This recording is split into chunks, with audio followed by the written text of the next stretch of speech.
The air in the grand ballroom was thick with the scent of money and lilies, a suffocating perfume of success. Hundreds of New York's elite glided across the marble floor, their laughter like the clinking of champagne glasses, hollow and bright. But for Amelia Hayes, the room had shrunk to a single searing point of focus. Her ex-husband, Marcus, stood before her, a cruel smirk playing on his lips. Beside him, clinging to his arm, was Isabel, the woman who had replaced her. "You can't stop us," Isabel whispered, her voice a venomous little secret. Marcus laughed, a deep, rumbling sound that echoed with triumph. But across the room, another man, the silent and powerful Donovan Sterling, wasn't watching them. He was watching Amelia, and he saw her smile. The Metropolitan Legacy Gala was a battlefield disguised as a party. The weapons were $1,000 smiles and cutting whispers, the armor was couture, and victory was measured in who stood in the most exclusive circle of conversation. Amelia Hayes had once commanded this terrain with effortless grace. Tonight she was an intruder in her own former life. She held her glass of champagne like a shield, the cool crystal a small anchor in a sea of piranhas. She had known they would be here. Marcus Thorne would never miss an opportunity to parade his success, and his newest acquisition, Isabel Renault, was an essential part of that parade. Seeing them was like watching a car crash in slow motion, horrifying yet impossible to look away from. Marcus, with his tailored tuxedo and easy charisma, looked every bit the corporate titan she had helped create. Isabel was a vision in crimson silk, her youth and manufactured adoration a stark, painful contrast to the quiet partnership Amelia and Marcus once shared. Their approach was deliberate, a lion cornering its prey for sport. The crowd parted for them, their whispers trailing behind like the train of Isabel's gown. "Amelia," Marcus began, his voice laced with a patronizing warmth that made her skin crawl. "I'm surprised to see you out. I thought you'd still be adjusting." Adjusting. That was his word for dismantling the life they had built together, for packing her belongings into boxes while Isabel's were moved in, for the cold finality of a divorce decree that felt more like an eviction notice. "I'm quite well adjusted, Marcus. Thank you," she replied, her voice even, betraying none of the tremor she felt in her hands. She met Isabel's gaze. The younger woman's eyes were bright with a possessive fire. This was her moment, the public coronation. "I do love what you've done with the penthouse," Isabel said, her tone dripping with false sweetness. "The minimalist aesthetic is so clean. It's like the place has no history at all." It was a direct hit, and they both knew it. Every piece of art, every book, every carefully chosen piece of furniture that had told the story of Amelia's life with Marcus had been scrubbed away. Amelia gave a slight, non-committal shrug. "To each their own. I always found that history is what gives a place its soul." Marcus's smirk widened. He was enjoying this, the public display of her dispossession. He placed a proprietary hand on Isabel's waist, pulling her closer. It was then that Isabel leaned in, her perfume cloying and invasive. "He's taking me to Monaco next week," she whispered, her voice a conspiratorial hiss meant only for Amelia. "The board just approved his new compensation package. We're celebrating." She paused, letting the words sink in before delivering the final blow. "You can't stop us." The words hung in the air, sharp and glittering as a shard of glass. It was a declaration of total victory. And then Marcus laughed. It wasn't a chuckle. It was a deep, guttural laugh of pure, unadulterated triumph. It was the sound of a man who believed he had won everything and lost nothing of value. The sound bounced off the high, gilded ceilings, drawing glances from nearby guests who quickly looked away, sensing the raw, private cruelty of the moment. The humiliation was a physical force, pressing in on her, stealing the air from her lungs. For a single, terrifying second, Amelia felt the sting of tears. She felt the urge to shatter her glass, to scream, to expose the ugly truth of the man beneath the polished veneer. But she didn't. Instead, something else took over. A strange, cold calm washed through her veins. She thought of the long nights spent analyzing Marcus's business plans, the sacrifices she'd made for his ambition, the intellect he had mined and then discarded. He had forgotten who she was. He saw a wife he had shed like last season's coat. He had no idea he had discarded his most valuable asset. And so Amelia Hayes smiled. It wasn't a wide, manic grin, nor was it a pained grimace. It was a small, quiet, knowing smile that didn't quite reach her eyes, but held a universe of intent within it. It was the smile of a chess master who sees the board 5 moves ahead.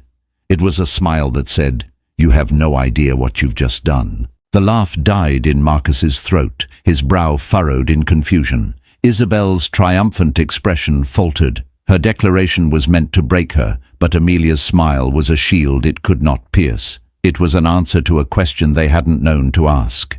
Across the cavernous room, standing near the French doors that led to the terrace, Donovan Sterling watched the entire exchange. He was a man who moved in shadows, his presence a quiet weight in any room.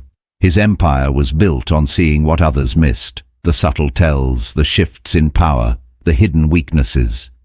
He had been observing Marcus Thorne for months, but his interest had recently shifted. He saw Marcus's cruel laughter and Isabel's smug pronouncement. But what held his attention, what truly captivated him, was the ex-wife. He watched her absorb the public blow, saw the flicker of pain she thought no one could see, and then witnessed the astonishing transformation. He saw her smile. And unlike Marcus, Donovan Sterling understood exactly what that smile meant. It wasn't an admission of defeat. It was the beginning of a war. The end didn't come like a sudden explosion. It was a slow poisoning, a gradual erosion of trust and intimacy that Amelia had failed to diagnose until the symptoms were fatal. Marcus hadn't always been a monster. The man she'd married 15 years ago was ambitious and charming, but he also possessed a vulnerability that had made her feel essential. He had dreams of building a financial empire, and she, with her keen analytical mind and background in market strategy, was not just his partner in life, but the silent architect of his ascent. Their early years were a whirlwind of shared purpose. They lived in a small walk-up apartment, their dining table buried under financial reports and prospectus drafts. Amelia had left a promising career at a top-tier consulting firm to help him launch Thorne Capital. It wasn't a sacrifice to her. It was an investment in them. She was the one who identified the undervalued tech startup that became their first major success. She was the one who crafted the meticulous presentations that won over their initial skeptical investors. Marcus was the face, the charismatic salesman. She was the engine, hidden away in the machine room, ensuring it all ran perfectly. "We're a team, Ames," he used to say, kissing her forehead as they worked late into the night. "You're my secret weapon." The poison began to seep in with success. The we slowly became I. It was no longer our first big win, but the deal I closed. When journalists wrote profiles on the meteoric rise of Thorne Capital, her name was never mentioned. At first, she told herself it didn't matter. The success was real, and she was a part of it. But then came the subtle dismissals. "Don't worry your pretty head about the quarterly reports," he'd say, even though she could recite them from memory. "You've earned a rest. Go shopping." He began to reframe her history. Her strategic brilliance was recast as wifely support. Her decision to leave her job became a story he told about how he wanted to provide for her so she wouldn't have to work. He was isolating her from her own achievements, brick by brick, until she was standing in a beautiful gilded prison of his making. The gaslighting was insidious. When she'd challenge him on a business decision, pointing out a flaw in his logic, he would accuse her of being negative, or worse, of not trusting him. "Amelia, I'm the one in the trenches every day," he'd argue, his voice patient, as if explaining something to a child. "The game has changed since you were in the business. It's more aggressive now. You wouldn't understand. She started to doubt herself. Had she lost her edge? Was he right? The confident, sharp woman who had once commanded boardrooms now found herself second-guessing every instinct. He made her feel small, and the smaller she felt, the bigger he seemed. Isabel's arrival was merely the final predictable act. Amelia discovered the affair not through a lipstick-stained collar, but through the cold, impersonal data of a credit card statement. Hotel suites in cities where Marcus had no meetings, jewelry from boutiques he'd never take her to, a sudden and extravagant paper trail of a life he was living without her. The confrontation was sterile and corporate. He didn't deny it. He treated it like a hostile takeover of their marriage. "It's just time for a change, Amelia," he said, sitting across from her in their stark white living room, the city lights glittering coldly behind him. People, like companies, sometimes need to divest from underperforming assets. The cruelty of the metaphor was breathtaking. She was an underperforming asset. 15 years of her life, her love, her intellect, reduced to a line item on a balance sheet he was eager to clear. "All those years, Marcus," she said, her voice hollow. "The nights we spent building this, does any of that mean anything to you?" "It was a different era," he replied, without a flicker of remorse. "I'm grateful for your early contributions, of course, and you will be well compensated for your time." He was offering her a severance package. He had already met with his lawyers. The divorce was a business transaction, and he had structured the deal entirely in his favor, leveraging pre-nuptial agreements she'd signed in a haze of love and trust decades ago. He was leaving her with enough money to be comfortable, but not enough to be powerful. He was ensuring she could never be a threat.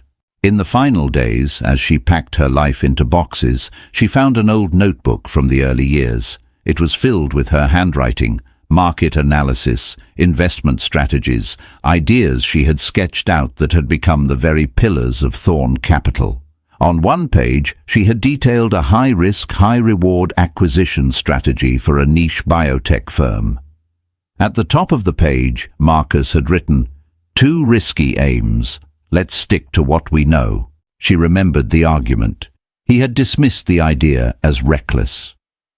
A year later, that same biotech firm was acquired by a rival company for 10 times its initial value, a move that made headlines in the Wall Street Journal.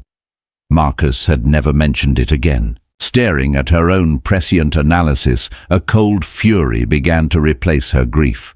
He hadn't just betrayed her as a husband, he had dismissed her as a strategist. He had taken her brilliance, used it to build his kingdom, and then locked her out when she was no longer convenient. His greatest weakness was his ego. He genuinely believed he had done it all himself. He had forgotten that his secret weapon had a mind of its own. Packing the last box, she sealed it with tape. She was not just sealing away memories of a dead marriage. She was packing away her grief, her self-doubt, her pain. She was leaving the ashes behind. And from them, a plan was beginning to rise. A plan built not on emotion, but on cold, hard data. The very language he had taught her, and then foolishly assumed she had forgotten. He thought he had won. He hadn't yet realized the game had just begun. Donovan Sterling's office was a silent testament to power. Located on the top floor of a skyscraper that pierced the heart of Manhattan, its floor-to-ceiling windows offered a god's-eye view of the city. There was no clutter, no personal photographs, only a large, imposing desk of polished obsidian and a single exquisite sculpture in the corner. Sterling himself was much like his office, minimalist, precise, and radiating an aura of untouchable control. He didn't build his multi-billion-dollar empire, Sterling Industries, with charm. He built it with logic, patience, and an almost supernatural ability to identify an opponent's breaking point. When Amelia Hayes had requested a meeting 3 weeks before the gala, his curiosity was piqued. He knew her only by name, the quiet, elegant wife of Marcus Thorn, a man Donovan considered a reckless peacock, all flash and no foundation. He had agreed to the meeting out of a mild academic interest. He allotted her 15 minutes. She walked in not as a victim seeking aid, but as a peer presenting a proposition. She was dressed in a sharp, understated business suit, her demeanor calm and professional. There were no tears, no pleas for sympathy. She carried a single, slim leather portfolio. "Mr. Sterling," she began, her voice steady as she took the seat he offered. "Thank you for your time. I know you and my soon-to-be ex-husband are competitors in the acquisitions market. I believe I have something that might interest you." Donovan remained silent, his steepled fingers resting beneath his chin, his eyes giving away nothing. He was a master of using silence to make others talk, to make them over-explain and reveal their weaknesses. Amelia didn't flinch. She opened her portfolio and slid a single sheet of paper across the vast desk. It wasn't a plea, it was a prospectus. On it was a detailed multi-phase strategy titled Project Downfall.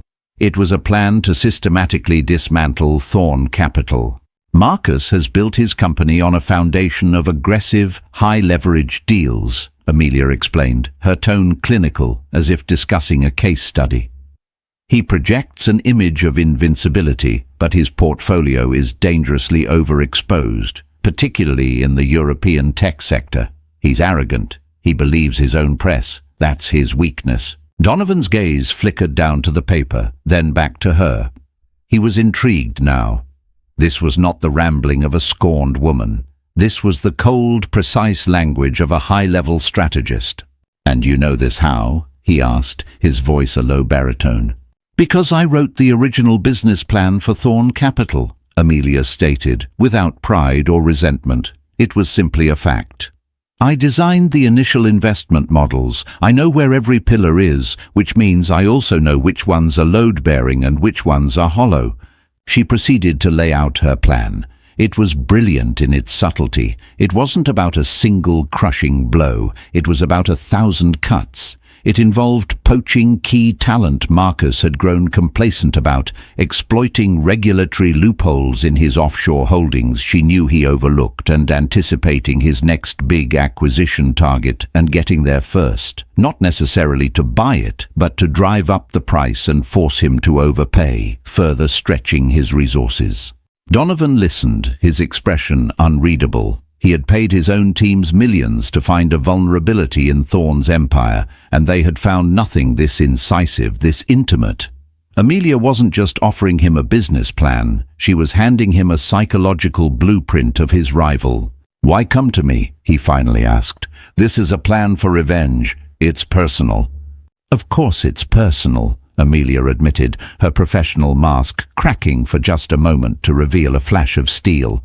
"He tried to erase me. He took 15 years of my life and my work and told me it was worthless. I'm not seeking to destroy him for emotional satisfaction, Mr. Sterling. I'm seeking a market correction. He is overvalued, and I intend to prove it. I have the intellectual capital, but I lack the financial resources to execute this at scale. You have the resources. And what do you get out of it?" "I don't want your money," she said firmly. "I want backing. I want to start my own advisory firm. You can be my first silent client. When Thorn Capital's key assets are devalued and ready for acquisition, your company will be in the primary position to absorb them for a fraction of their current worth.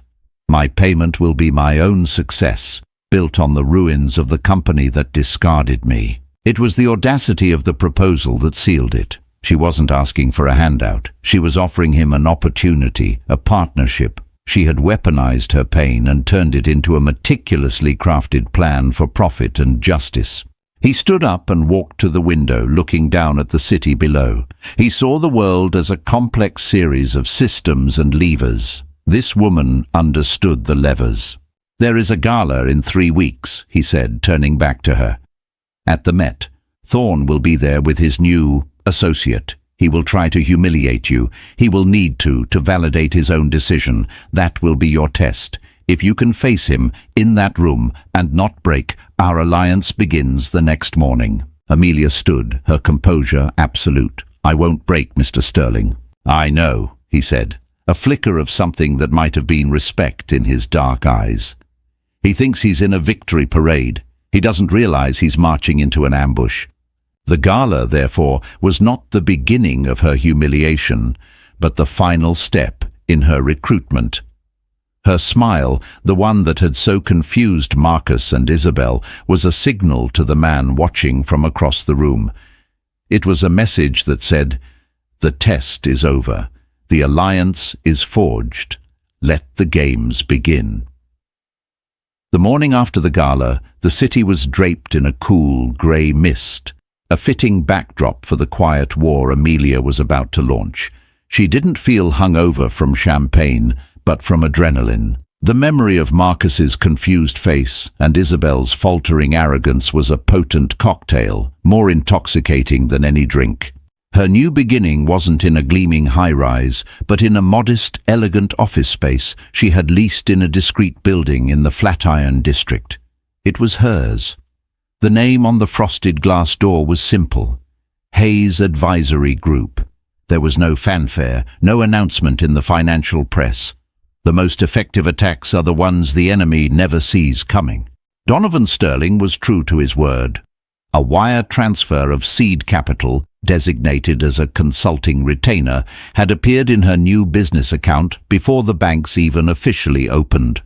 It wasn't a sum large enough to draw attention, but it was enough. Enough to hire a small, elite team and secure the best data analytics software on the market. Her first target was not a company, but a man, Julian Croft. Julian was the head of risk analysis at Thorn Capital, a quiet genius with an almost poetic understanding of market volatility. He was also chronically underappreciated. Amelia knew that Marcus paid him well, but treated him like a glorified clerk, often publicly dismissing his cautious warnings as pessimistic hand-wringing. Julian was loyal, but his loyalty was to the integrity of the numbers, not to the man who ignored them. He was, in Amelia's assessment, a pillar that looked solid but was ready to crumble. She didn't send a headhunter, she called him herself. "Julian, it's Amelia Hayes." There was a surprised silence on the other end of the line. "Amelia, wow, I'm sorry about everything." "Don't be," she said, her voice warm but direct. "I'm calling with a proposition, not for condolences. I've started my own firm, Hayes Advisory. I'm looking for a partner, not an employee, someone who values foresight over bravado, someone who isn't afraid to tell a client they're about to drive off a cliff." She let the implication hang in the air. She knew Julian had argued fiercely against Marcus's recent massive investment in a German robotics firm, a company whose debt-to-equity ratio was, in Julian's own words, a house of cards in a hurricane. She heard him sigh. Marcus wouldn't listen. "I will," Amelia said simply. "Meet me for coffee, my office, 1 hour." Julian Croft walked into Hayes Advisory Group 58 minutes later. By the end of the day, he had tendered his resignation at Thorn Capital. Marcus's reaction was exactly as Amelia had predicted, rage followed by dismissiveness. He called her, his voice tight with fury. "What the hell do you think you're doing, Amelia, poaching my top analyst? Is this some pathetic little revenge scheme?" "It's business, Marcus," she replied calmly, picturing him pacing his vast office, his face flushed. "Julian was looking for a new opportunity, and I provided one. You should be happy for him." "Happy for him? He signed an NDA. He can't take anything with him." "I'm not interested in your old data, Marcus," she said, the lie tasting sweet. Julian's encyclopedic knowledge of Thorn Capital's vulnerabilities was her real prize. "I'm interested in his mind, something you clearly undervalued." She hung up before he could respond, a tremor of satisfaction running through her. The first cut had been made. It was small, but it was deep, and it was aimed at Marcus's pride. The second move was even more subtle. Amelia knew Marcus was aggressively courting a lucrative client, the pension fund of a massive old-money manufacturing conglomerate. Marcus's pitch was all about high-yield, aggressive growth. He was promising them the moon. Amelia didn't try to steal the client. Instead, she used her new firm to publish a meticulously researched anonymous white paper on the hidden risks in the European tech sector, specifically the instability of over-leveraged robotics companies. She didn't name Thorn Capital or the German firm, but for anyone who knew where to look, the message was crystal clear. She had the paper discreetly circulated among pension fund managers and financial analysts, including the very ones the conglomerate had on its board. The paper caused a minor stir in the financial community, a ripple of caution. 2 weeks later, news broke that the conglomerate had decided against moving their pension fund to Thorn Capital, citing a desire for a more conservative, risk-averse strategy. Marcus wouldn't be able to trace it back to her directly, but he would feel the sting of the loss. He would be furious, confused. He was a shark that operated on instinct and aggression. He wouldn't understand this kind of psychological warfare. He was fighting a ghost. Sitting in her quiet office, watching the city lights begin to twinkle as dusk fell, Amelia felt a sense of purpose she hadn't experienced in years. This wasn't just about revenge anymore. It was about reclaiming the part of herself she had allowed to be buried. Marcus thought she was playing games. He still saw her as his emotional ex-wife, lashing out in pain. He couldn't comprehend that she wasn't playing his game at all. She was playing her own, and she was just getting started. The first few months of Amelia's campaign were a study in precision. Marcus felt the effects not as a direct assault, but as a series of inexplicable misfortunes. A key client lost, a promising deal that soured at the last minute. The unnerving departure of not just Julian Croft, but 2 other rising analysts who followed him to Hayes Advisory. Marcus saw these as isolated incidents, unlucky breaks in an otherwise flawless career. His ego wouldn't allow him to connect the dots, to even conceive that Amelia could be the architect of his troubles. But the pressure began to mount, and it sought a release valve. That valve was his relationship with Isabel. Their life together, which had started as a whirlwind of clandestine hotel meetings and extravagant gifts, was supposed to be the prize. For Isabel, Marcus represented an escape from a life of mediocrity. He was her entry into a world of galas, private jets, and consequence-free luxury. She hadn't signed up for a war. She had signed up for a victory lap. The cracks first appeared over dinner at a Michelin-starred restaurant where the food was art and the bill was a mortgage payment. "I saw pictures of Amelia's new office," Isabel said, scrolling through her phone, a slight frown marring her perfect features. "It's so small. It's almost sad." "It's a joke," Marcus grunted, swirling the wine in his glass. He had just spent the afternoon in a tense meeting with his board, explaining why the pension fund deal had collapsed. "She's playing at being a businesswoman to spite me. It'll fold in 6 months." "Still," Isabel pressed, "Julian Croft works for her now. People are talking. They're saying he jumped a sinking ship." Marcus's eyes snapped up from his wine, his good humor vanishing. "What ship is sinking? Thorn Capital just had its second most profitable quarter in history. Who is people?" "Just whispers," Isabel said, shrinking back slightly from his sudden intensity. "At the salon, at lunch. They wonder why your top analyst would leave for her." "He was a glorified bookkeeper," Marcus lied, his voice sharp. "Easily replaced. This conversation is boring." But the whispers followed him. The financial world was a small, incestuous ecosystem. The narrative was shifting. Marcus Thorn, the untouchable titan, was suddenly looking fallible. The aura of invincibility he had so carefully cultivated was beginning to tarnish. The stress made him volatile. He became short-tempered, obsessed with work, and increasingly paranoid. He would spend late nights in his home office poring over reports, trying to find a tangible enemy to fight, but all he found were shadows. Isabel, who had imagined a life of leisurely brunches and romantic getaways, found herself living with a distracted, irritable man who treated her less like a partner and more like a decorative piece of furniture. Her demands for attention, once met with indulgent smiles and expensive jewelry, were now met with annoyance. The breaking point came one evening in their sterile, minimalist penthouse. Isabel came in, flushed with excitement, holding a travel magazine. "Darling, I was thinking," she began, draping herself over the back of his chair. "We never took that trip to Monaco. What about next month? We could stay at the Hôtel de Paris." "I don't have time for Monaco," Marcus snapped, not looking up from his laptop.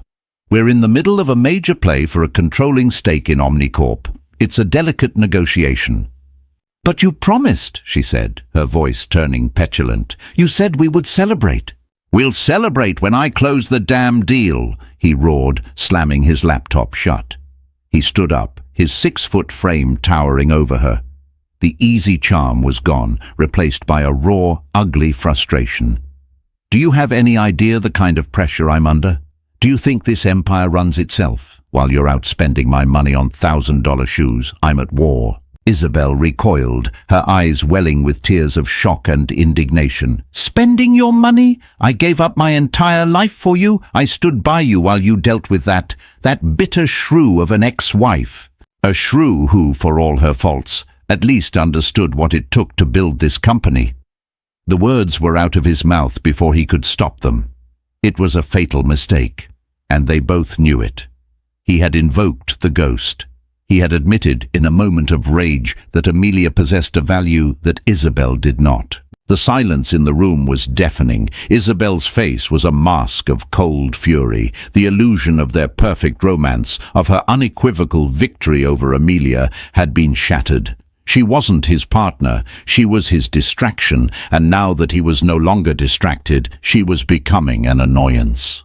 "Don't you ever," she whispered, her voice trembling with rage, "compare me to her again."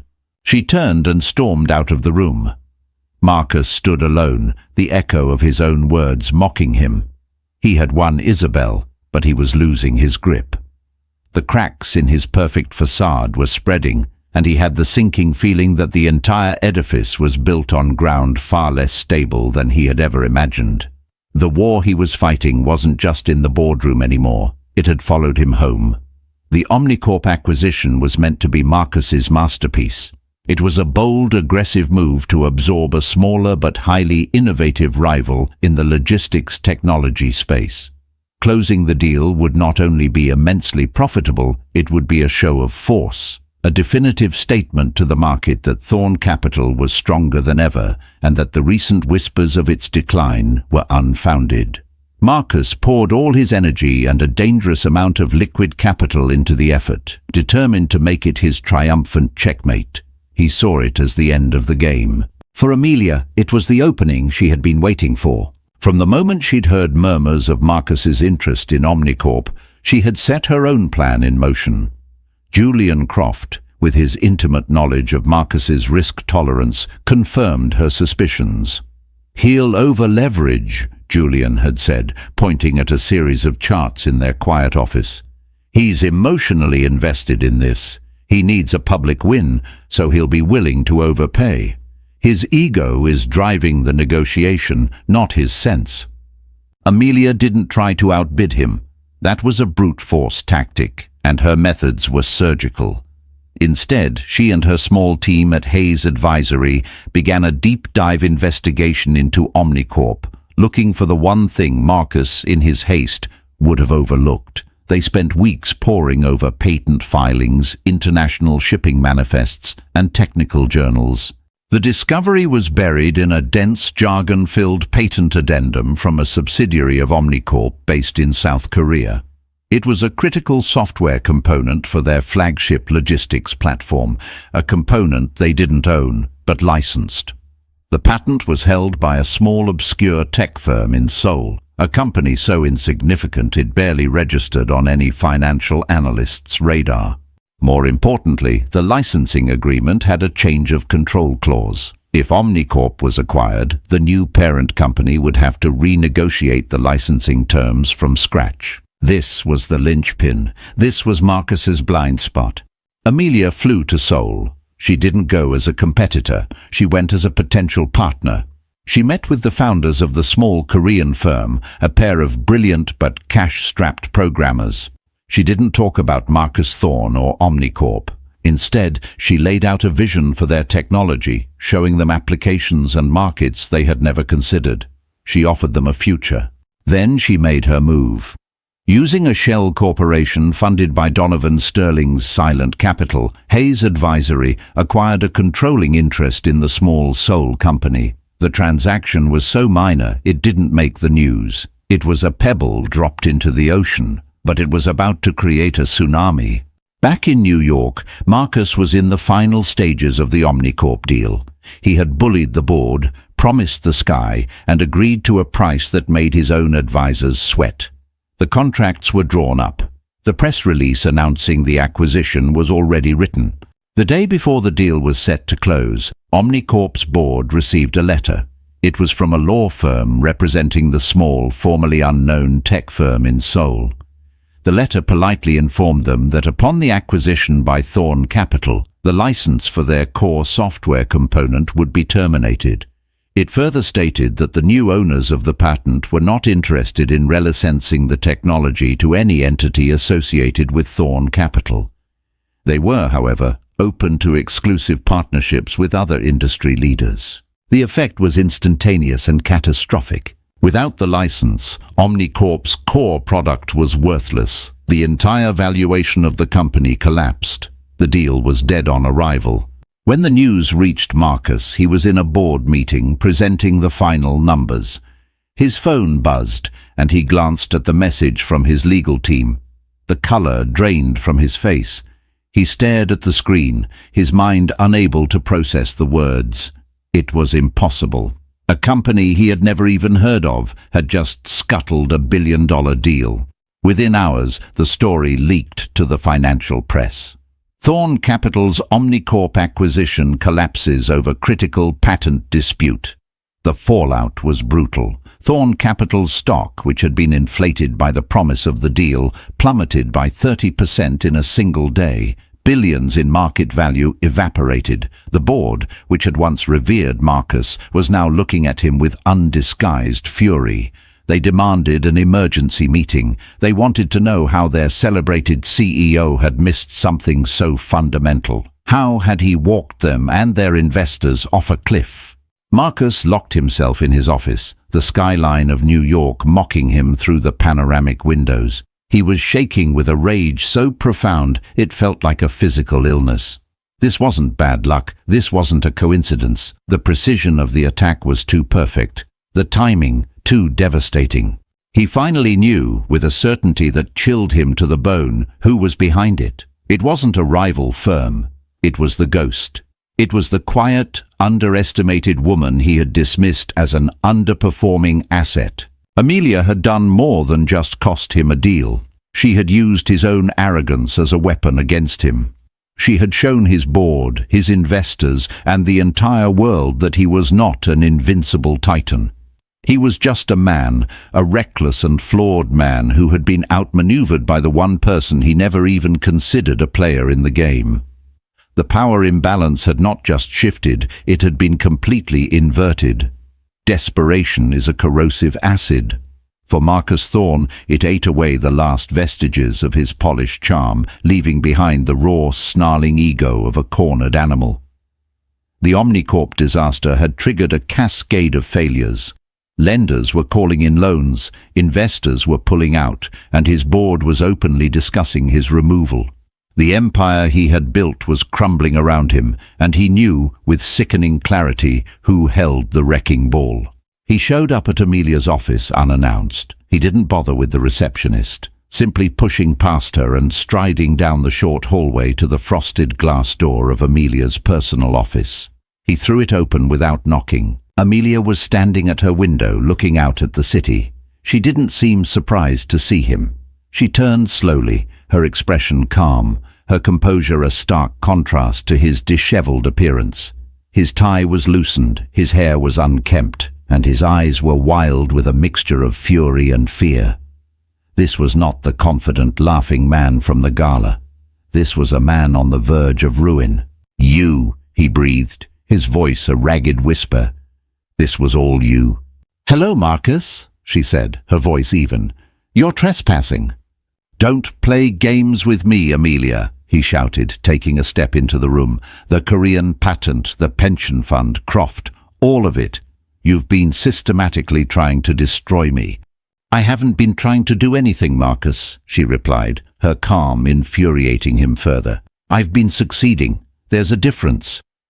He stared at her, momentarily speechless. The woman standing before him was not the wife he had discarded. She was sharper, more formidable, radiating a quiet strength he had never seen before because he had never bothered to look. His anger suddenly deflated, replaced by a desperate, manipulative gambit. He softened his expression, his voice dropping to the intimate tone he had once used to win her over. "Ames, listen to me," he said, taking another step closer. "I know you're angry. You have every right to be. I was a fool. I was arrogant, and I hurt you. I am so sorry." He was trying to rewind time, to find the emotional levers that had once worked on her. He was playing the remorse card, the last refuge of a discovered charlatan. "I miss what we had," he continued, his voice thick with false emotion. "The early days, the two of us against the world. We were a team. We can be again. Stop this, Amelia. Please, we can walk away from this, you and I. We can start over." He was offering her a deal, just as he had offered her a severance package. He still saw her as something to be managed, a problem to be solved with the right combination of words. Amelia listened to his pathetic plea, and she felt nothing. The pain he had caused her was a distant scar, no longer an open wound. The love she once had for him was a chapter in a book she had long since finished reading. This moment wasn't about anger or revenge. It was about closure. It was her redemption. "No, Marcus," she said, her voice soft but unbreakable. "We were never a team. I was your strategist, your analyst, and your partner, and you were the man who took all the credit and then told me I was an underperforming asset. You didn't just end our marriage. You tried to erase my entire contribution to your life, to my own life." She walked from the window and stood directly in front of him, forcing him to meet her gaze. "This isn't about us starting over," she continued. "This is about a market correction. You built an empire on a lie, the lie that you did it alone. I'm just showing the world the truth. The foundation was always cracked, and you were too arrogant to see it." His face hardened again as he realized his manipulation had failed. The raw narcissist re-emerged. "You'll be left with nothing. The ashes of my company won't be enough to build your pathetic little firm." A quiet knock sounded on the open door. Both Amelia and Marcus turned. Donovan Sterling stood there, his presence filling the doorway. He didn't look at Marcus. His gaze was fixed on Amelia, a silent question in his eyes. Amelia gave him a small, reassuring nod. Donovan's presence was not a rescue. It was a statement. He was not just her backer, he was her partner. Theirs was an alliance built not on sentiment or history, but on a foundation of mutual respect and shared strategy. He had seen her brilliance from the beginning. "I think you should leave now, Marcus," Amelia said, her voice regaining its finality. The reckoning was over. Marcus looked from Amelia's unwavering face to Donovan's cold, unreadable expression. He saw the silent, impenetrable alliance between them. He was utterly, completely defeated. There were no more moves to make. He had been checked from every angle. Without another word, he turned and walked out, a diminished figure retreating from the field of battle he had so arrogantly started. Amelia watched him go, then turned to Donovan. "It's done," she said. "I know," he replied, his voice low. He stepped into the room, his eyes scanning her face, not for weakness, but for confirmation of her strength. "Are you all right?" "I am," Amelia said, and the truth of it settled deep in her bones. "For the first time in a very long time, I really am." The war was over. Now it was time to build. A year later, the view from Amelia's office was different. Hayes' advisory group now occupied the entire 40th floor of a sleek, modern building in Hudson Yards. The minimalist aesthetic wasn't sterile like Marcus's old penthouse. It was intentional, filled with clean lines, warm woods, and vibrant abstract art. It was a space that fostered clarity and focus. It was a space she had built. Her firm had become one of the most sought-after strategic consultancies in the city. Her reputation was built on her almost clairvoyant ability to identify hidden risks and opportunities, the very skills Marcus had dismissed.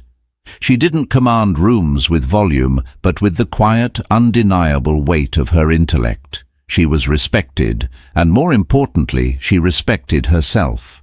The financial news ticker on the screen in her office lobby told the final chapter of Marcus Thorne's story. Thorne Capital, crippled by debt and a crisis of confidence, had been broken up and its viable assets sold off.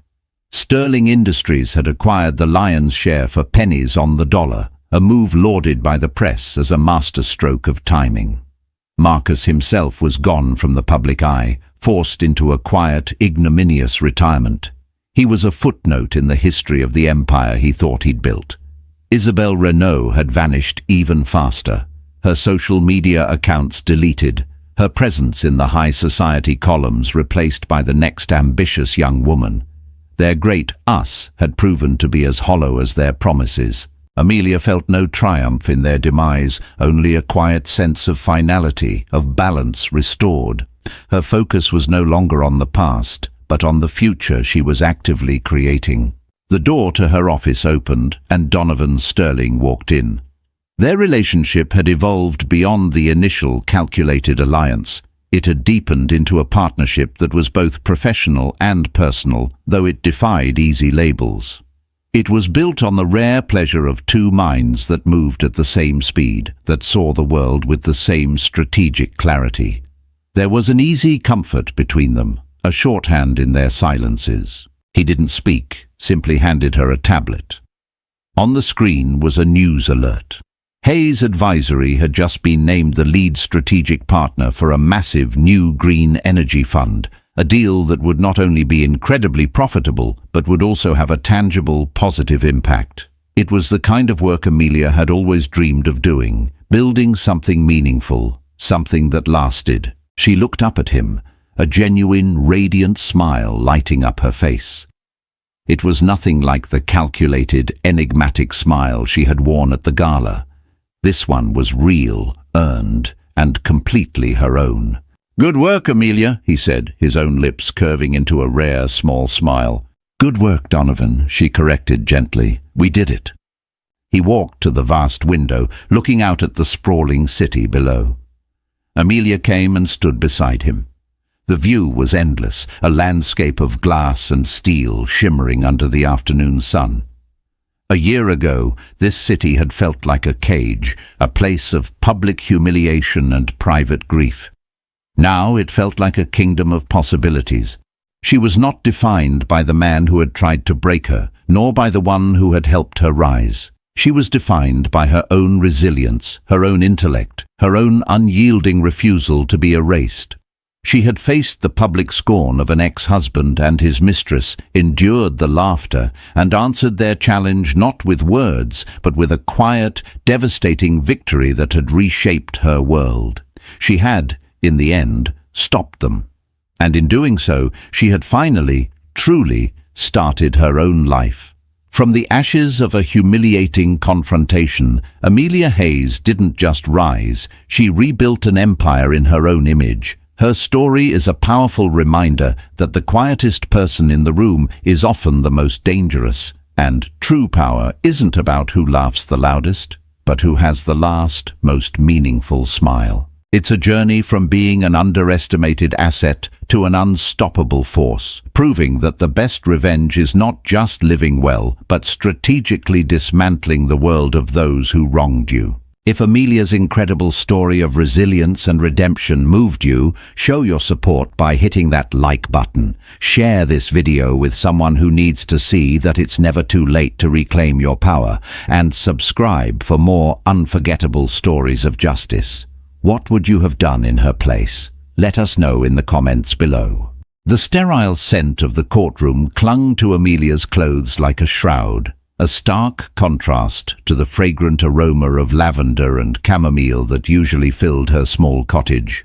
It had been 3 months since the verdict. 3 months since Sophia, her ex-husband's new wife, had sat stone-faced as the judge dismissed her frivolous lawsuit. Amelia had won, but the victory felt hollow, a temporary reprieve in a war she never wanted to fight. She'd hoped that would be the end of it, that Sophia would finally leave her to rebuild her shattered life. But some people don't just want to win, they want to see you lose. And as Amelia would soon discover, for Sophia, a courtroom loss was not an end, but a beginning. The real battle was about to begin, and it wouldn't be fought with lawyers and judges, but with whispers, lies, and a single devastating phone call. The day it all began, Amelia was on her knees in her garden, her hands plunged deep into the cool, dark earth. The garden was her sanctuary, a place where she could coax life from the soil and forget, for a little while, the life that had been so brutally uprooted. It had been 2 years since the divorce from Mark, a messy, painful affair that had left her with a broken heart, a mortgage she could barely afford, and a profound sense of failure. But she was a survivor. She'd started a small business from her home, selling artisanal soaps and candles, her creations a testament to her resilience. The familiar crunch of tires on the gravel driveway broke her reverie. She looked up, shielding her eyes from the afternoon sun, and saw a sleek, black sedan pull up in front of her cottage. A man in a sharp suit stepped out, his face a mask of professional indifference.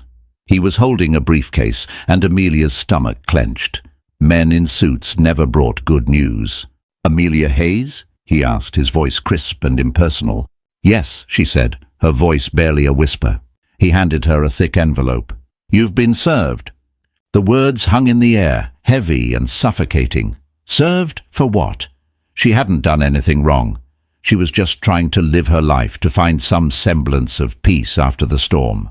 She tore open the envelope, her hands trembling. The legal jargon swam before her eyes, but a few words stood out, sharp and venomous. Defamation, emotional distress, damages. And then she saw the plaintiff's name. Sophia Hayes. Sophia, Mark's new wife. The woman who had, in Amelia's mind, stolen her life. Amelia had only met her a handful of times, at awkward, stilted handovers when Mark came to pick up the last of his things. Sophia was beautiful, of course, with a practiced smile and eyes that held a chilling emptiness. She had always made Amelia feel small, insignificant, a relic of a past that Mark was eager to erase. The lawsuit was a work of fiction, a twisted narrative in which Amelia was a bitter, vindictive ex-wife, hell-bent on destroying Sophia's happiness. It claimed that Amelia had been slandering Sophia to mutual friends, spreading vicious rumors and causing her severe emotional and psychological harm. It was all lies, of course. Amelia had been so careful, so determined to maintain her dignity, to not give Mark and Sophia the satisfaction of seeing her crumble. She sank back onto her heels, the legal documents clutched in her hand. The garden, her sanctuary, suddenly felt like a cage. The scent of the roses, usually a comfort, now seemed cloying, suffocating. She thought of Mark, of the man she had loved for 15 years, the man she had built a life with. How could he let this happen? How could he stand by and watch his new wife try to destroy her? The power imbalance was staggering. Sophia had Mark's wealth and influence behind her, while Amelia had only her small business and a mountain of debt. It was a classic David and Goliath story, but Amelia didn't feel like a plucky underdog. She felt like a lamb being led to the slaughter.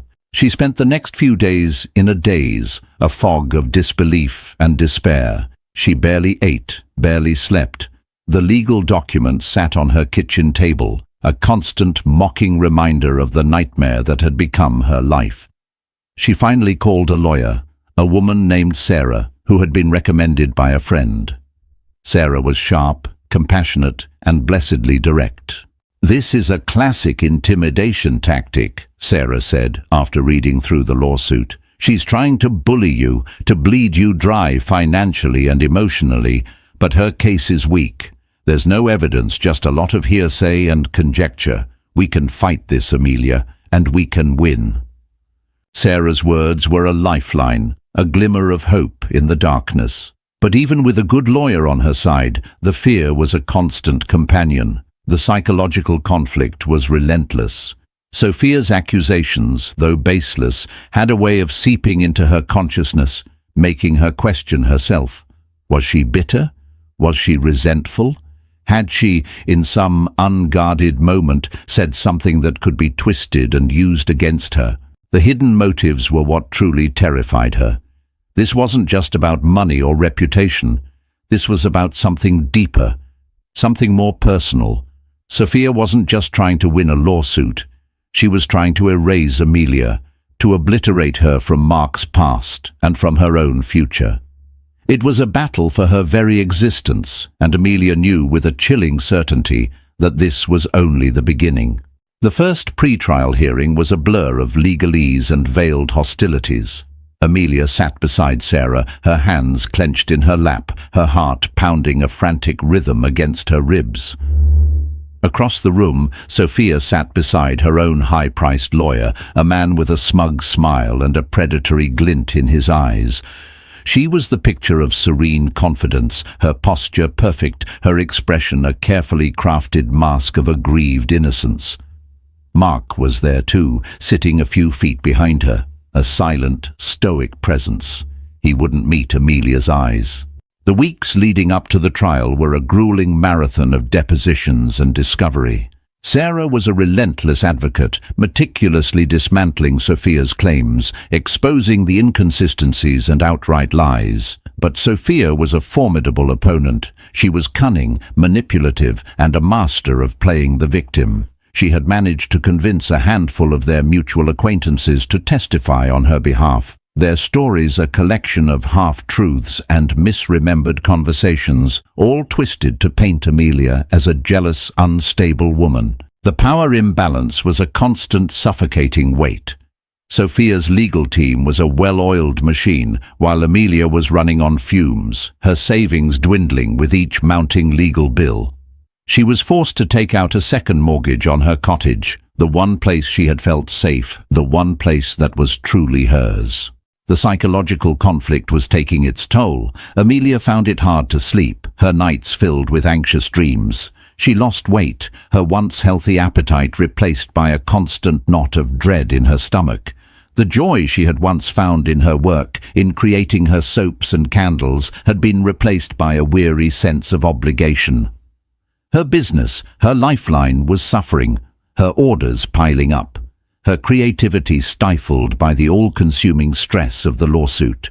It was during one of the depositions that Amelia saw the first crack in Sophia's carefully constructed facade.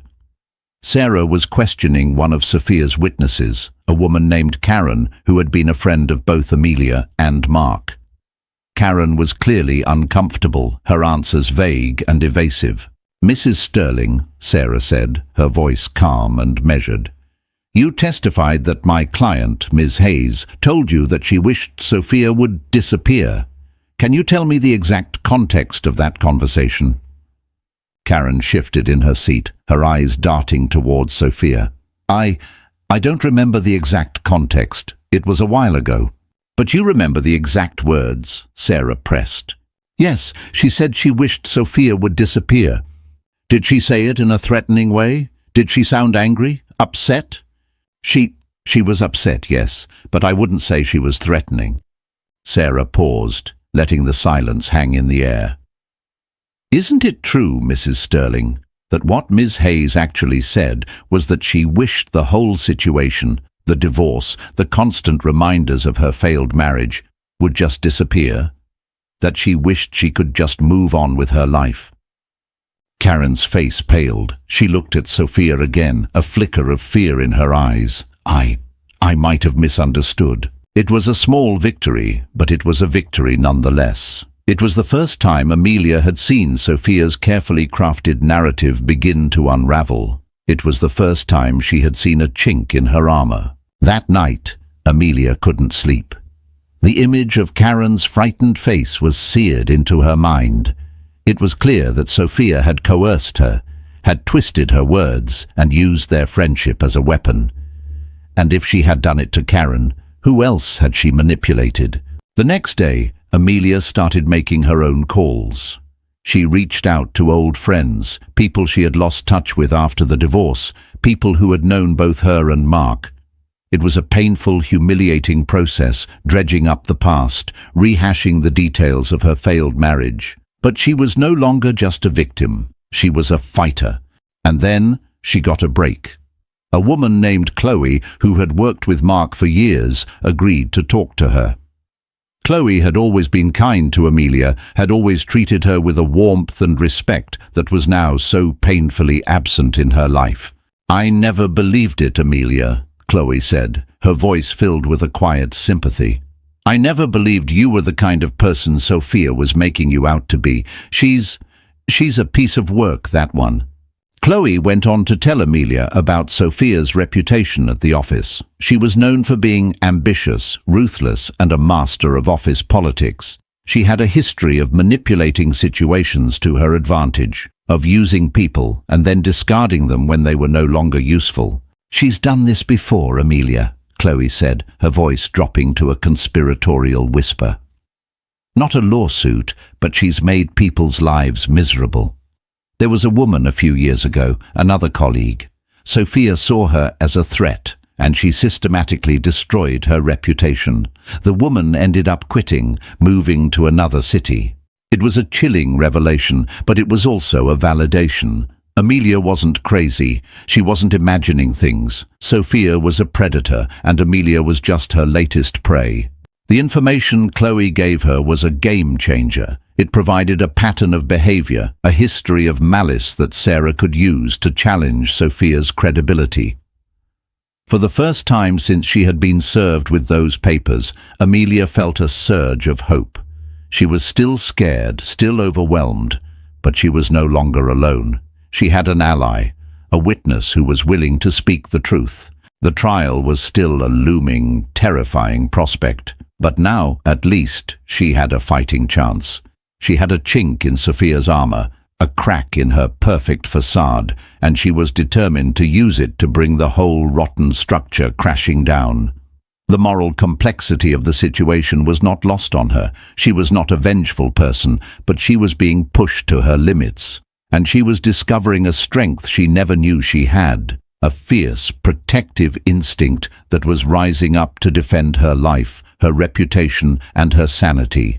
The slow emotional shifts were happening. The victim was becoming a warrior. The courtroom was a crucible, a pressure cooker of tension and unspoken animosities. The air was thick with the weight of unspoken words, of lives hanging in the balance. Amelia sat at the plaintiff's table, her back ramrod straight, her hands clasped tightly in her lap. She had chosen her outfit with care, a simple, elegant dress in a muted shade of blue, a stark contrast to Sophia's power suit and blood-red lipstick.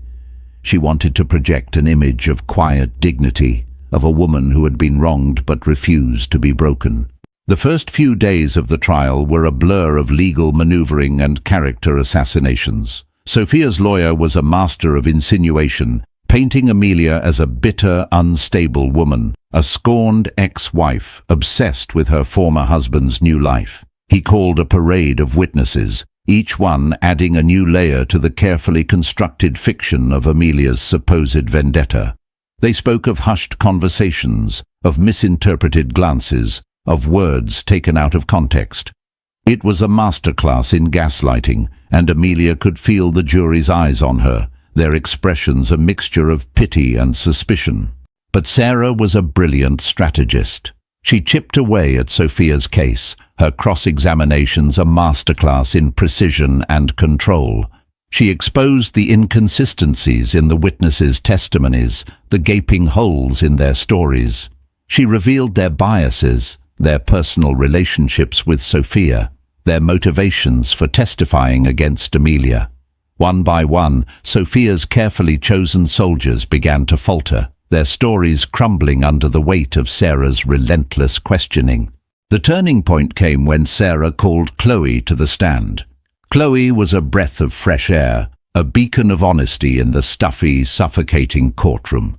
She spoke with a quiet confidence, her voice clear and unwavering.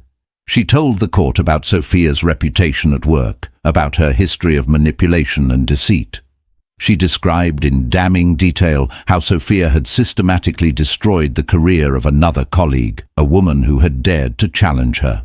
Sophia's lawyer tried to discredit Chloe, to paint her as a disgruntled employee with a grudge. But Chloe was unshakable. She had documents, emails, a paper trail that backed up every one of her claims. The jury listened intently, their expressions shifting from skepticism to a dawning sense of understanding. And then, it was Sophia's turn to take the stand. She was the picture of poise and control, her voice a soft, melodic purr. She played the part of the victim to perfection, her eyes welling with tears as she described the emotional turmoil Amelia had supposedly caused her. She spoke of sleepless nights, of a constant sense of fear, of a life that had been turned upside down by Amelia's relentless campaign of harassment. But under Sarah's gentle but persistent questioning, the cracks began to appear.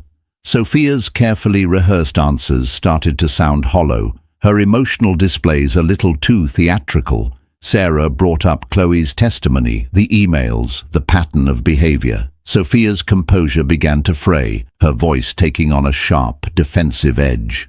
"Isn't it true, Mrs. Hayes?" Sarah asked, her voice deceptively soft, "that you have a history of targeting women who you perceive as a threat? That you use intimidation and manipulation to get what you want?" "That's a lie," Sophia snapped, her voice a little too loud, a little too shrill. "That woman was a liar, just like this one." She pointed a trembling finger at Amelia, her mask of victimhood slipping to reveal the raw, ugly face of her rage. In that moment, the jury saw her. They saw the real Sophia, the predator, the manipulator, the woman who would stop at nothing to destroy anyone who stood in her way. The final witness was Mark. He walked to the stand with a heavy, shuffling gait, his shoulders slumped, his face a mask of weary resignation. He looked like a man who was being pulled apart at the seams, a man trapped in a war that he had no idea how to navigate. He testified that he had never heard Amelia say a single negative word about Sophia. He admitted that he had been under a great deal of pressure from his new wife, that she had been the one to insist on filing the lawsuit. He spoke of her obsessive jealousy, her constant need for reassurance, her paranoia about Amelia.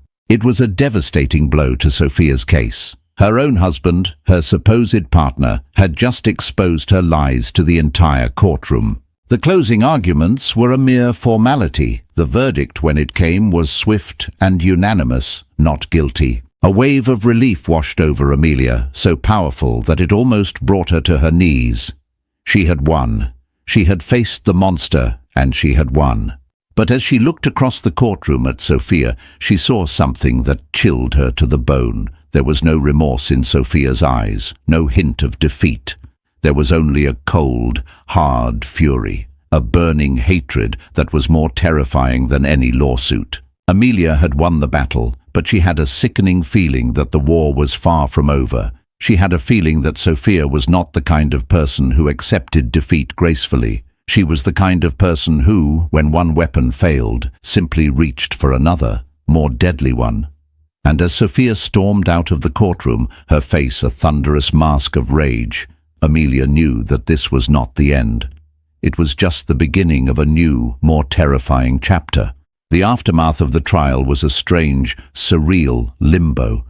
The world, which had been a chaotic whirlwind of legal battles and emotional turmoil, was suddenly still. The constant phone calls from Sarah, the endless stream of emails, the sleepless nights spent poring over legal documents, it all just stopped. Amelia was left with a profound sense of emptiness, a void where the all-consuming stress of the lawsuit had once been. She tried to slip back into her old life, to find solace in the familiar rhythms of her days.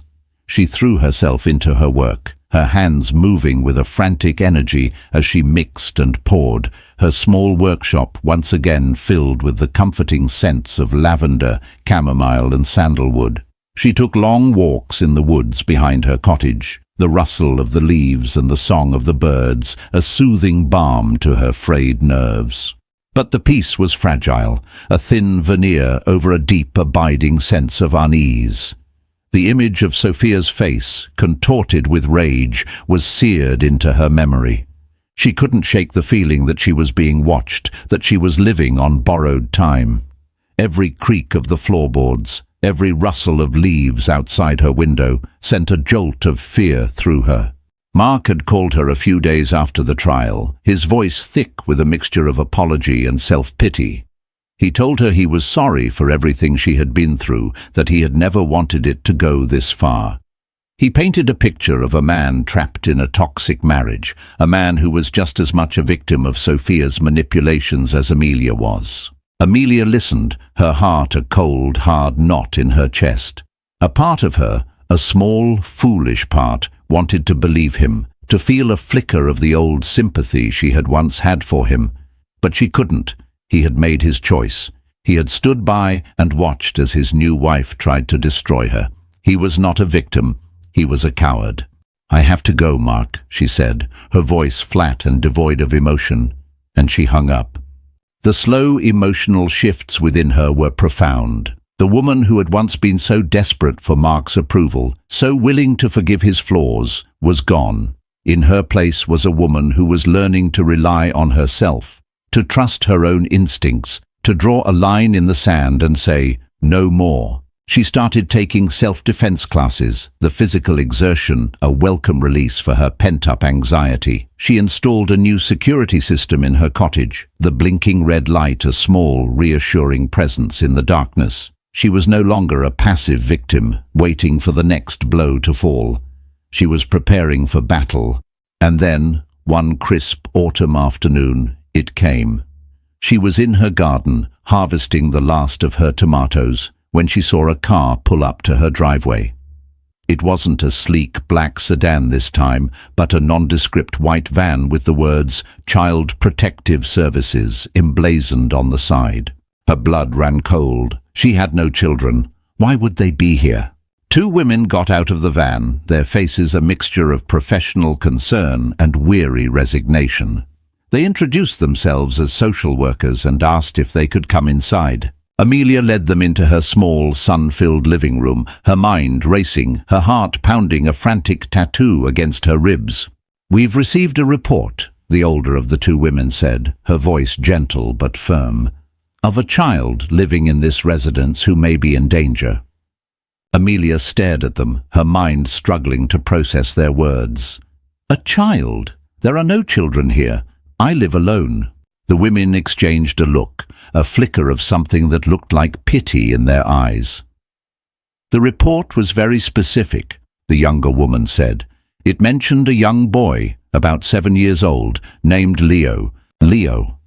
The name was a punch to the gut. Leo was her nephew, her sister's son.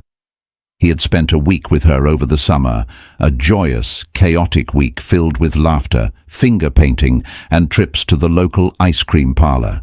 He was a sweet, rambunctious boy, and Amelia adored him. "Leo is my nephew," she said, her voice trembling. "He stayed with me for a week in July, but he lives with his parents. He's not here." The social workers listened, their expressions unreadable. "The report alleged that you were neglectful," the older woman continued, "that you left him alone for long periods of time, that the house was unsafe, that you were emotionally unstable." The words were like a physical blow, knocking the air from her lungs. She could see it all so clearly now. This was Sophia's next move. This was her revenge. She couldn't destroy Amelia in a court of law, so she was going to destroy her reputation, her family, her life.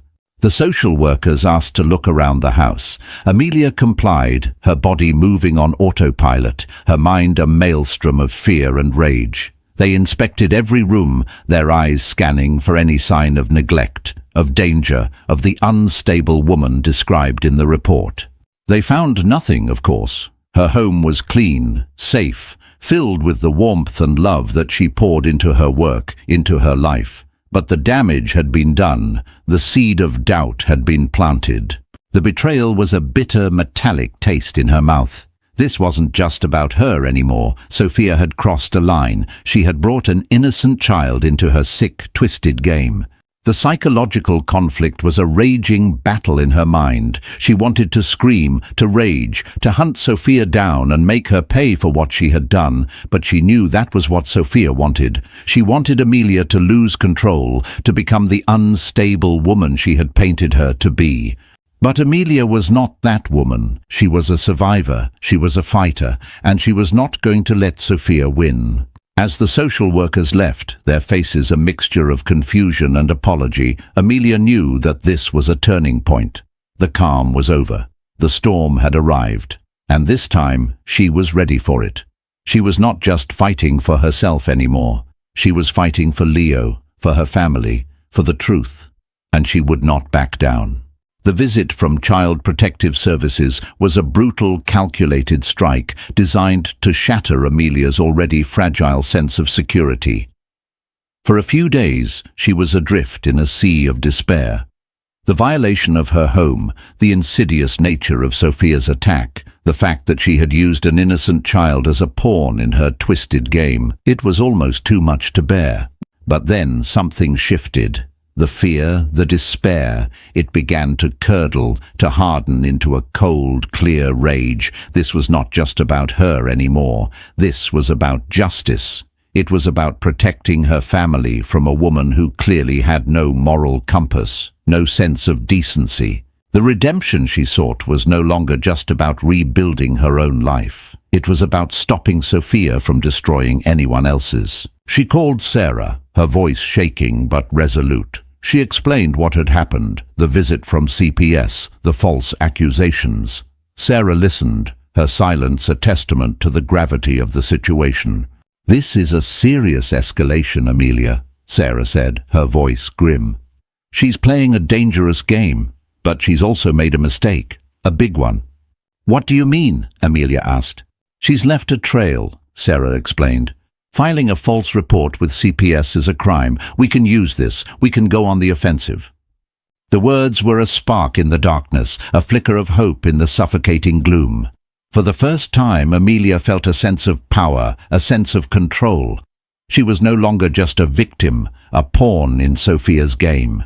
She was a player. Her first move was to call her sister, Laura. It was a difficult conversation filled with tears and apologies. Amelia felt a profound sense of guilt, as if she had somehow brought this darkness into their lives. But Laura was a rock. She was furious, of course, but her anger was directed at Sophia, not at Amelia. "This is not your fault, Amelia," Laura said, her voice fierce and protective. "That woman is a monster, and we're not going to let her get away with this." Laura and her husband, Tom, were a formidable team. They were both lawyers, sharp, intelligent, and fiercely protective of their family. They immediately started making their own inquiries, contacting the CPS office, demanding to know the source of the anonymous tip. The hidden motives of the people around her began to reveal themselves. Some, who had been on the fence during the trial, were now firmly in Amelia's camp. The CPS call was a step too far, a violation of a sacred trust. They saw Sophia for what she was, a woman who would stop at nothing to get what she wanted. But others, those who had been swayed by Sophia's charm and her carefully crafted lies, remained distant, their silence a tacit endorsement of her actions. The social lines were being drawn, the battle lines hardening. Amelia also reached out to Chloe, her star witness from the trial. Chloe was horrified but not surprised. "This is what she does, Amelia," Chloe said, her voice filled with a weary resignation. "She finds your weak spot, your vulnerability, and she exploits it." With the other woman, the one I told you about, she spread rumors that she was having an affair with a married man. It wasn't true, of course, but it was enough to destroy her reputation. Chloe offered to help in any way she could. She had stayed in touch with some of her former colleagues, people who had also been victims of Sophia's manipulations. She offered to reach out to them to see if they would be willing to come forward, to add their voices to the growing chorus of dissent. A resistance was forming, a small but determined army of women who had all been wronged by Sophia. They were a diverse group. A lawyer, a stay-at-home mom, a corporate executive, a small business owner, but they were united by a common enemy and a shared desire for justice. The psychological conflict within Amelia was still a raging battle. A part of her was terrified, overwhelmed by the forces she was up against, but another part of her was energized, empowered by the support of the women around her. She was no longer fighting this battle alone. She organized a meeting at her cottage. A war council of sorts.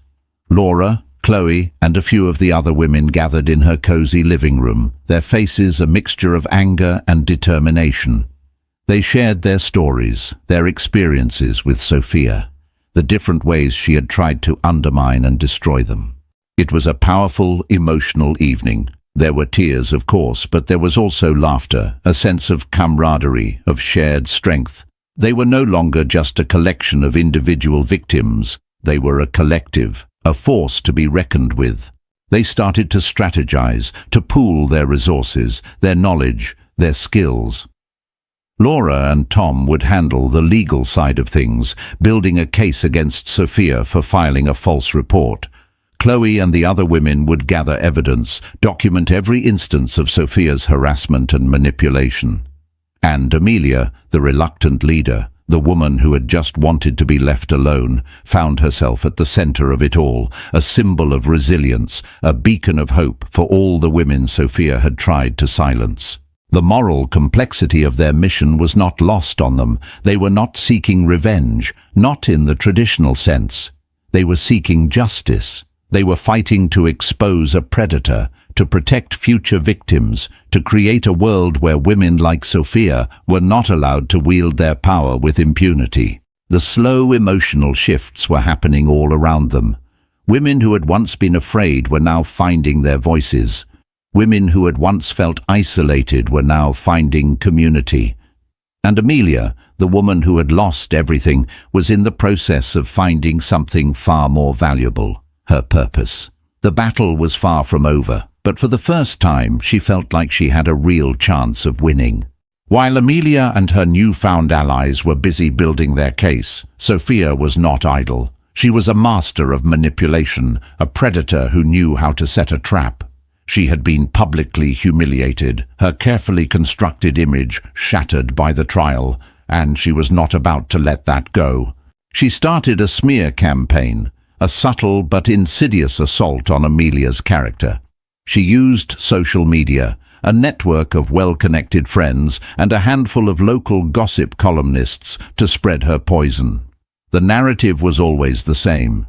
Amelia was an unstable, vindictive woman, obsessed with her ex-husband, a danger to herself and to others. The lies were a constant, low-grade hum in the background of Amelia's life, a toxic cloud that seemed to follow her wherever she went. She would catch people whispering as she walked down the street, see the pitying, judgmental looks in their eyes. Her business, which had been slowly recovering after the trial, started to suffer again. Customers cancelled their orders, their emails a mixture of polite excuses and veiled accusations. The power imbalance was once again on full display. Sophia had money, connections, and a platform.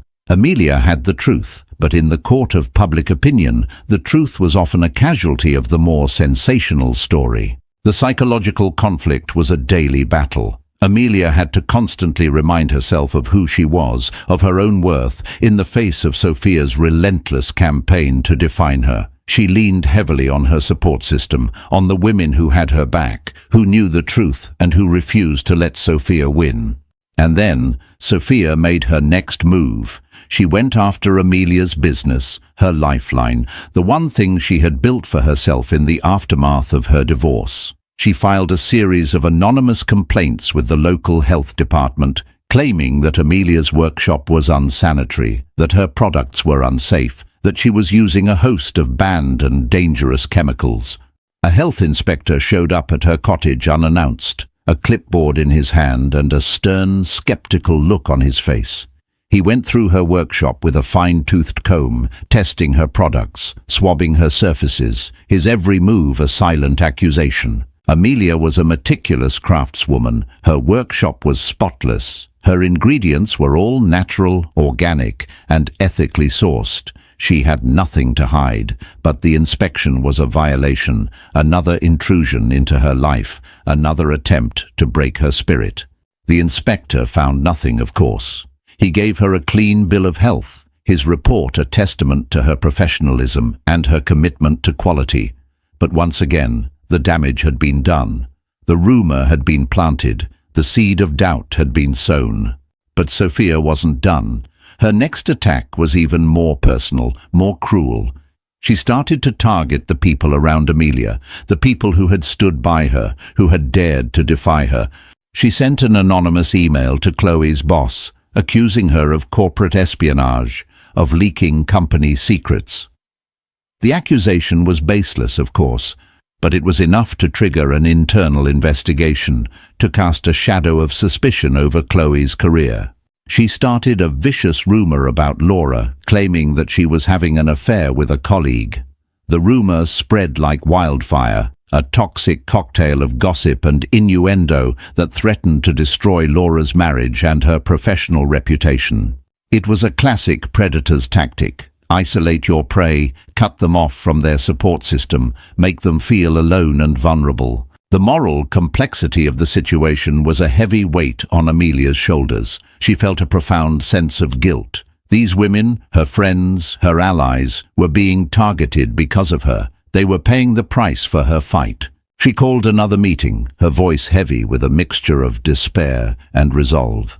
"I can't ask you to do this," she said, her voice breaking. "I can't ask you to put your lives, your careers, your families on the line for me."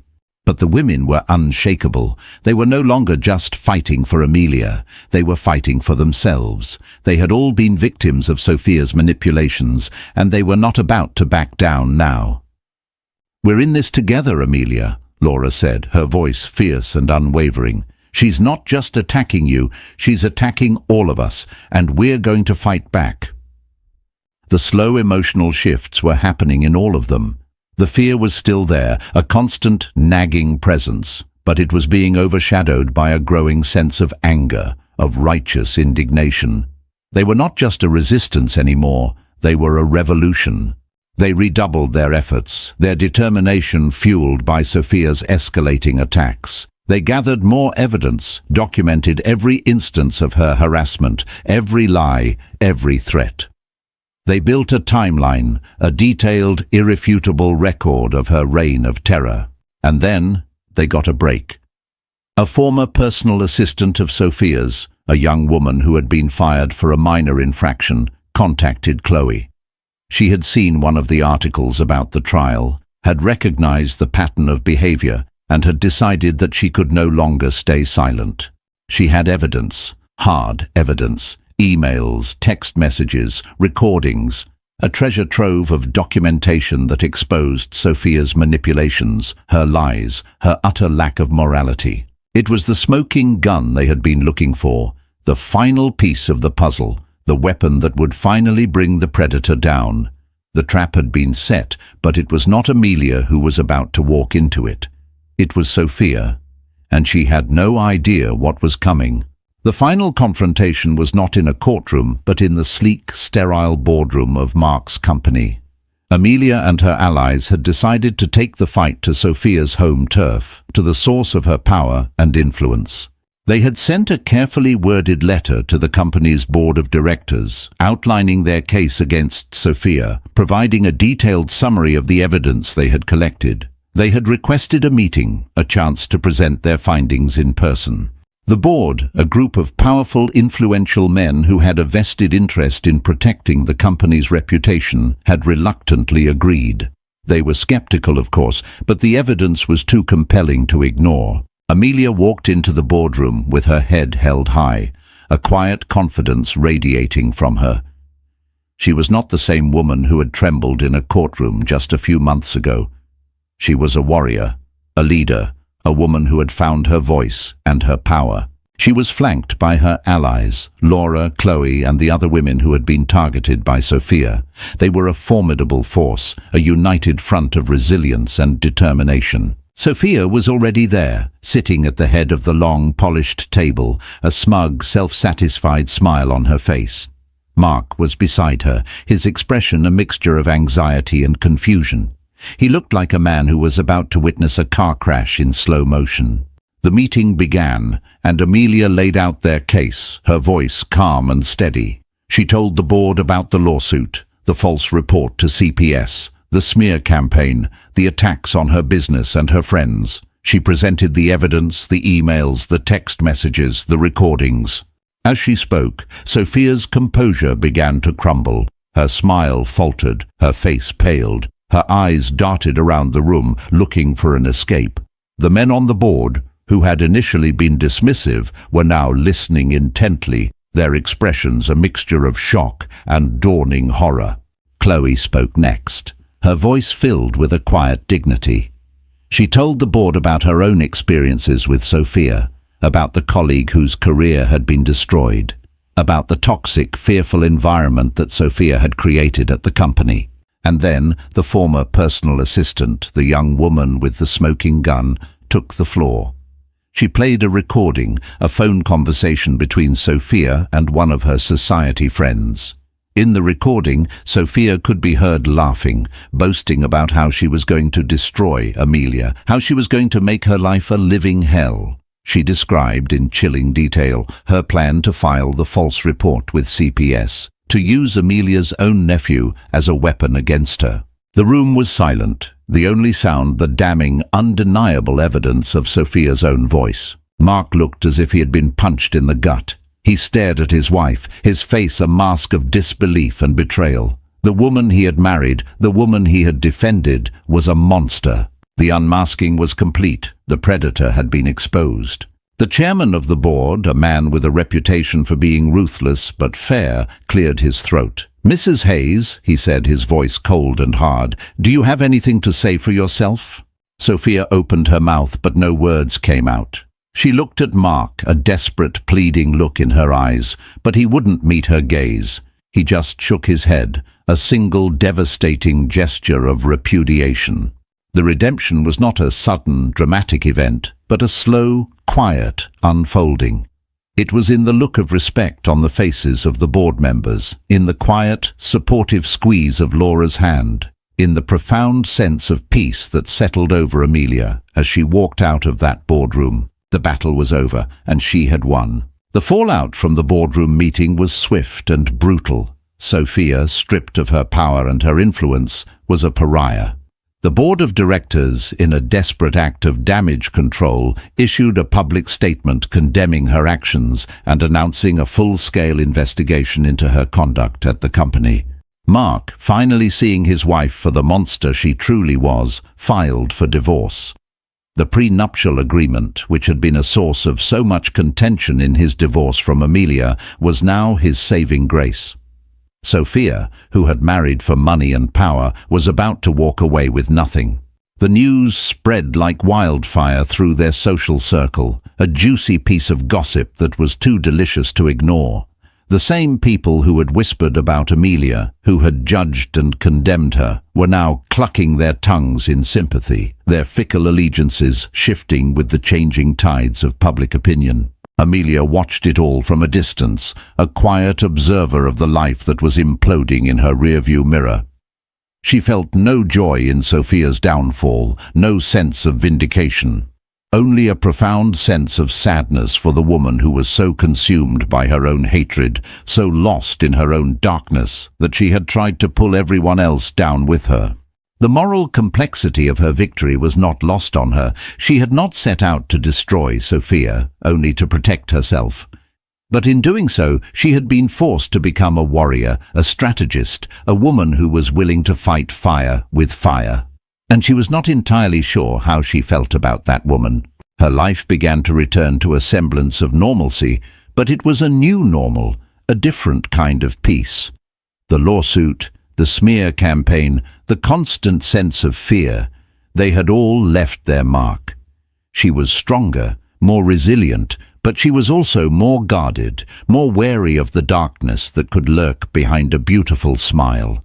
Her business began to thrive, her story of resilience and redemption resonating with her customers.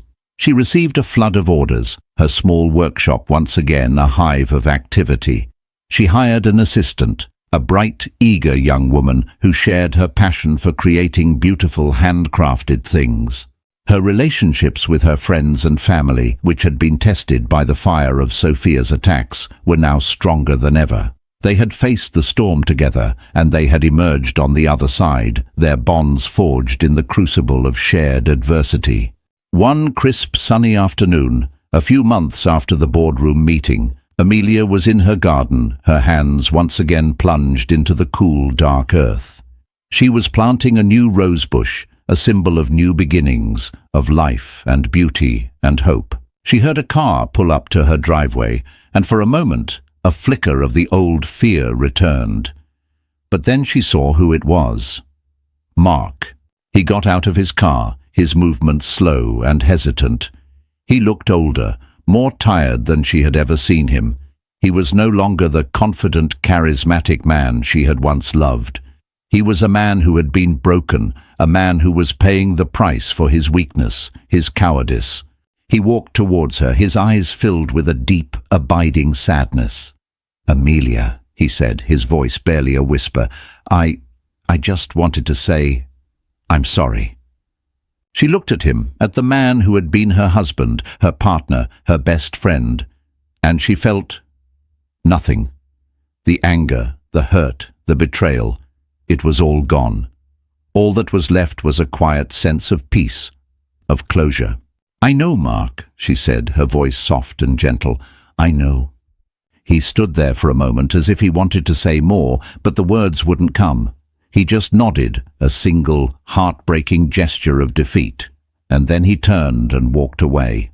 Amelia watched him go, and then she turned back to her garden, to the rich, dark earth, to the promise of new life. The reckoning was over. The redemption was complete, and for the first time in a very long time, she felt truly free. And so, Amelia's story comes to an end. A story of betrayal, of resilience, of a woman who was pushed to her limits and discovered a strength she never knew she had.